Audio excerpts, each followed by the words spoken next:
बंगाल विधानसभा चुनाव नज़दीक आते ही यहां इनसाइडर आउटसाइडर की लड़ाई तेज हो गई है।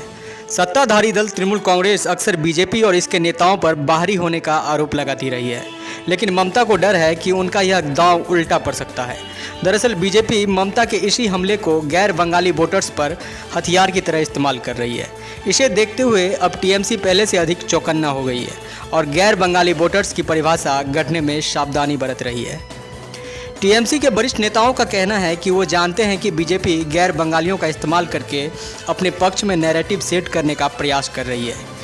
एक अंग्रेजी वेबसाइट से बातचीत में पार्टी के लिए रणनीति तैयार करने वाले टीएमसी के एक वरिष्ठ नेता ने कहा, हम जानते हैं कि बीजेपी इसका इस्तेमाल हमारे गैर बंगाली निवासियों को यह बताने के लिए करेगी कि टीएमसी को उनकी परवाह नहीं है। हम इस पर काम कर रहे हैं। टीएमसी नेता ने आगे कहा कि टीएमसी के लिए जो राज्य में रहता है, इसे समझता है, अपनी संस्कृति जानता है और इसके लिए योगदान देता है, वह बंगाली है। इससे कोई फर्क नहीं पड़ता कि वे कहां से आते हैं। बंगाल में हम सभी का स्वागत करते हैं। जो लोग बंगाली संस्कृति पर हमला करते हैं और उन्हें इसकी कोई समझ नहीं है, वे बाहरी हैं।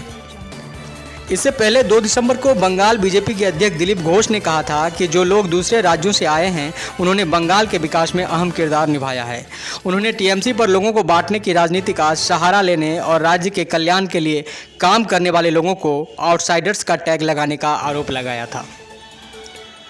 बता दें कि राज्य में गैर बंगाली मतदाता करीब 15% हैं। कोलकाता में इनकी संख्या ठीक ठाक है, जहां ये कुल आबादी का आधा फीसदी भागीदारी रखते हैं। पड़ोसी राज्यों से यहाँ बड़ी संख्या में मजदूर आते हैं। कोलकाता में मारवाड़ी समुदाय के लोग भी रहते हैं, जो प्रभावशाली और समृद्ध हैं। 80 के दशक में बंगाली सभ्यता और इसकी भाषा को समर्थन देने वाले आमरा बंगाली आंदोलन की शुरुआत हुई। यह आंदोलन असम के बंगाली खेरा आंदोलन का जवाब था, जिसके जरिए असम से बंगालियों को भगाया जा रहा था। अब इस संगठन का बंगाल में छिटपुट असर ही है। शिवसेना ने आमरा बंगाली के साथ गठबंधन की संभावना जताई है। टीएमसी के एक नेता कहते हैं कि यह गलत धारणा है कि पार्टी बीजेपी को आउटसाइडर्स बुलाती है। वह आगे कहती है कि हम उन्हें आउटसाइडर्स वर्गीय मराठा साम्राज्य के सैनिकों की एक टुकड़ी बुलाते हैं। इस तरह 2011 में सीपीएम को हार्वर्ड यानी कि सुपारी किलर कहा गया था। हम बीजेपी को वर्गीय बुलाते हैं। बंगाल में मराठाओं के आक्रमण के दौरान वर्गीयों ने यहाँ की फसल चौपट कर दी थी और बंगाल को लूट लिया था।